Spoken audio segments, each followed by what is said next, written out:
Okay, bugün yine tələbələrin çətinlik çəkdiyi mövzulardan biri olan past perfect tense haqqında danışacağıq. Past perfect tense keçmiş bitmiş zamandır, hansı ki, müəyyən bir vaxta kimi və yaxud da ki, müəyyən bir vaxtdan əvvəl bitib qurtarmış hərəkətləri bildirir. Məsələn, sentyabrın sonuna kimi biz təzə mənzilə köçmüşdük. Okay, necə yazarıq? We had moved to a new flat noyabrın sonuna qədər.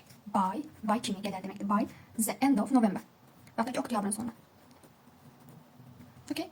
Müəyyən bir vaxtdan əvvəl və yaxud da ki, müəyyən bir vaxta kimi həmin hərəkət bitib qurtarıb. Gəlin ikinci hala baxaq. Əgər tabeli mürəkkəb cümlədə baş cümlədəki hərəkət budaq cümlədəki hərəkətdən əvvəl bitib qurtarıbsa, bu zaman baş cümlə keçmiş bitmişdə, budaq cümlə isə sadə keçmiş zamanda olacaq.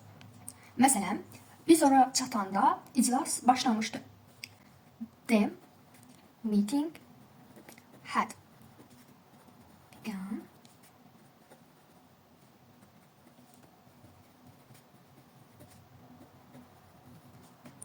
on the end. Okay? Yəni biz ora çatanda baş cümlədir bu. Budaq cümlədəki hərəkət iclasın başlamağı. Bizim ora çatmağımızdan əvvəl baş verib. Digər nümunəyə baxaq. Müəllim gələndə biz kitablarımızı açmışdıq. When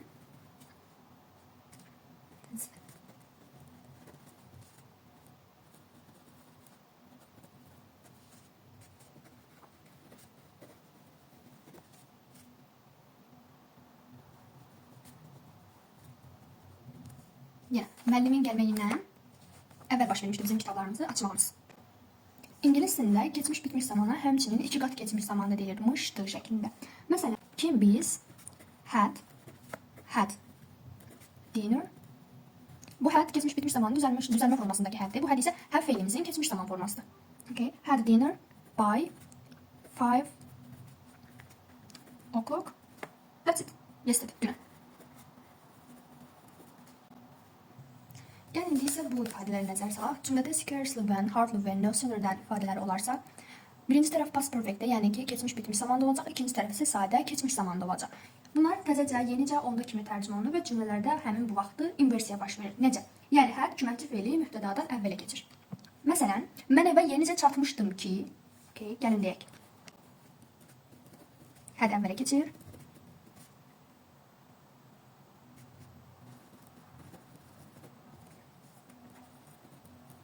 Home. Deyək ki, telefon zəng çaldı.